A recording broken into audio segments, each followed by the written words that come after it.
Hello et bienvenue dans ce nouvel épisode de podcast. Je m'appelle Megan et je suis consultante en Human Design. Si vous n'avez toujours pas votre schéma corporel, je vous invite à aller voir la description de cet épisode de podcast. Il y aura un lien pour aller faire votre schéma de façon tout à fait gratuitement. Pour ça, vous aurez besoin de 3 informations: votre date de naissance, votre lieu de naissance et votre heure de naissance la plus précise possible. Je vous invite également à aller écouter les podcasts précédents pour en savoir plus sur les bases du Human Design. Maintenant, si vous êtes prêts, on va commencer l'épisode du jour. Bienvenue dans ce nouvel épisode de podcast. Si vous êtes ici, c'est sans doute que vous sentez que vos accompagnements peuvent aller un peu plus loin, mais pas en faisant plus, mais en étant plutôt plus alignés. Et aujourd'hui, je veux vous parler d'un sujet que j'adore, les bénéfices invisibles du Human Design. Ceux que l'on ne met pas toujours en avant dans les différentes formations, ceux qui ne se voient pas tout de suite, mais qui transforment absolument tout. Alors, le Human Design, il ne change pas ce que vous faites, il change comment vous êtes.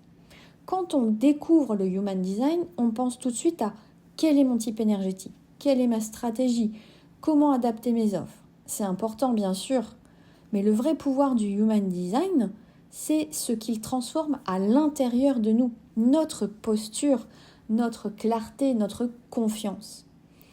Et ce changement-là, il est quand même un peu plus subtil, mais il rayonne partout autour de nous.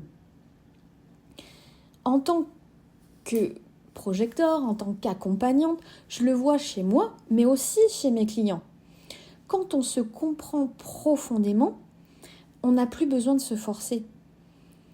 On cesse de s'aligner à ce qu'on devrait être et on commence à incarner ce que l'on est déjà. Alors, prenons la posture par exemple. Ici, bien évidemment, je ne parle pas de la posture dans le sens de se tenir droit. Je parle vraiment de cette assise intérieure, cette sensation, en fin de compte, d'être à sa juste place. Quand vous connaissez votre Human Design, vous cessez de vous adapter en permanence.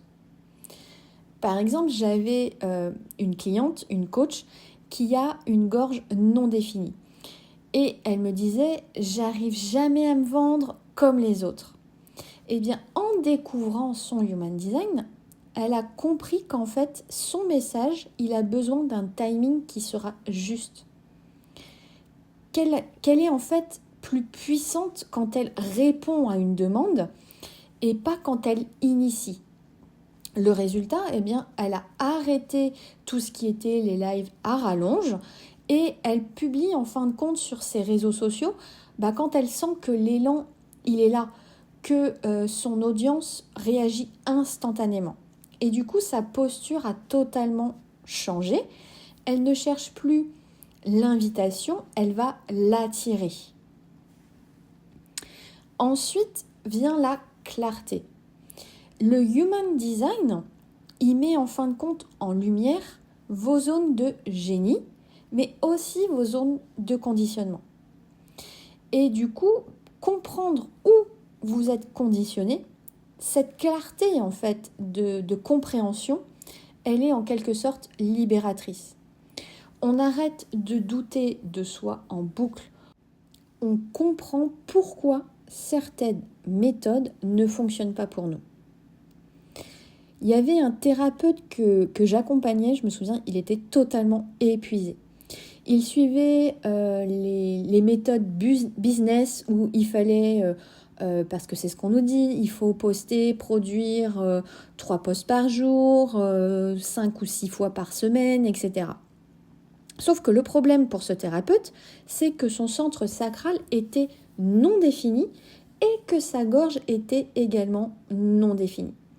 Résultat, il s'éteignait complètement.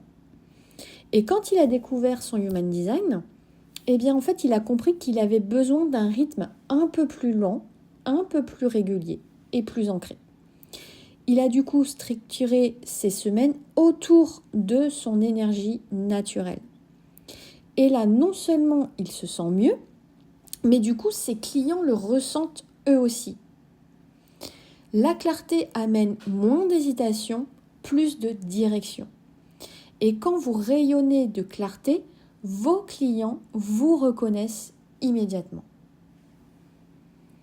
Et enfin, parlons de confiance. Pas la confiance boostée à la dopamine, mais vraiment la vraie confiance. Celle qui repose sur la connaissance profonde de soi-même. Ce que j'entends souvent, c'est « je sens que je suis sur le bon chemin, mais j'ai besoin d'être rassurée ». Et le Human Design, oui, il rassure car il vous donne une base intérieure. C'est vraiment comme retrouver votre mode d'emploi oublié au fin fond de l'espace au moment de votre naissance.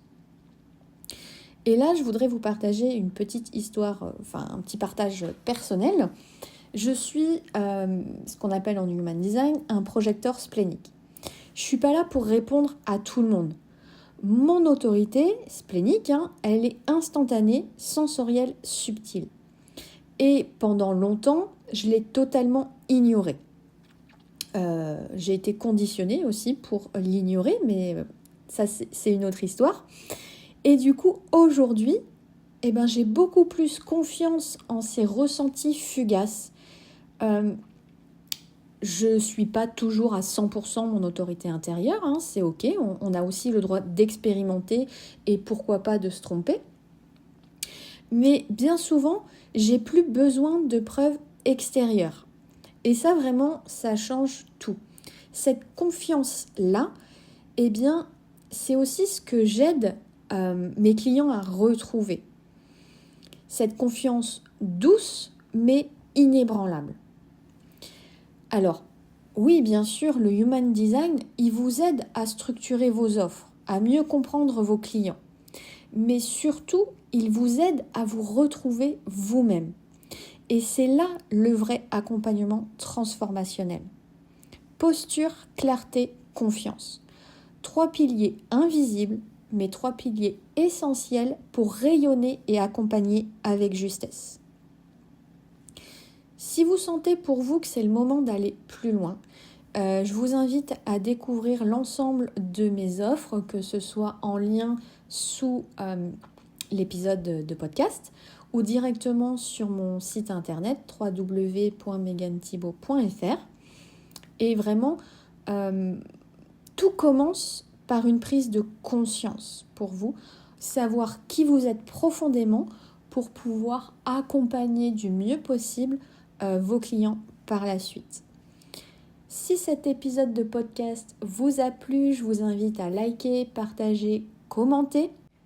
En ce qui me concerne, je vous souhaite une excellente journée et je vous dis à très vite pour un nouvel épisode de podcast.